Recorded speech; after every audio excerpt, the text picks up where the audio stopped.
Rail Baltica yra didžiausias Baltijos šalyse geležinkelio transporto infrastruktūros projektas. Jo tikslas Europinės vėžės geležinkelių Baltijos šalis sujungti su likusia Europa, taip integruojant jas į Europos geležinkelių tinklą. Strateginis Lietuvai projektas šiandien jau yra perėjęs į aktyvių statybų etapą. Brandžiausiame ruože nuo Kauno link Latvijos sienos vyksta pagrindinės geležinkelio linijos statybos. Čia statoma geležinkelio sankasa ir inžineriniai statiniai beveik 30 km atkarpoje Jonavos rajone. Darbus šioje atkarpoje atlieka jungtinės veiklos partneriai Lietuvos įmonės FEGDA ir Tilsta. 10 km atkarpoje Šveicarija Žeimiai įrenginėjama geležinkelio sankasa, statomi inžineriniai statiniai. Dalis statinių yra beveik baigti. Vienas tokių statinių – tunelis po Rail Baltica geležinkeliu netoli Čiūdų gyvenvietės. Taip pat šioje geležinkelio atkarpoje pastatytos 2 požeminės gyvūnų pralaidos, skirtos smulkiems ir vidutiniams gyvūnams. Gyvūnų pralaidos statomos vietose, kur bioįvairovės tyrimo metu fiksuota gausiausia gyvūnų migracija.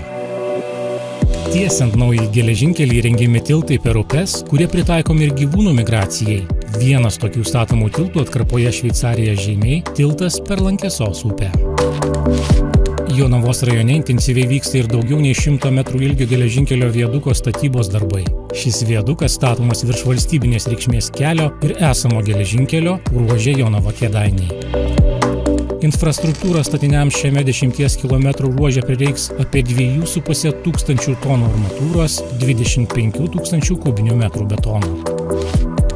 Beveik 18 km ilgio atkarpoje Žeimiai Šėta beveik užbaigti paruošiamieji žemės darbai sankasos ir inžinerinių statinių statybai.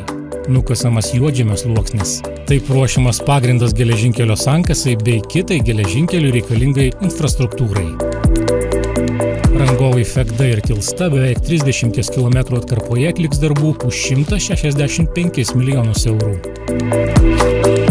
Už Europinės vėžės geležinkelio projekto įgyvendinimą Lietuvoje atsakinga LTG grupės dukterinė bendrovė LTG Infra.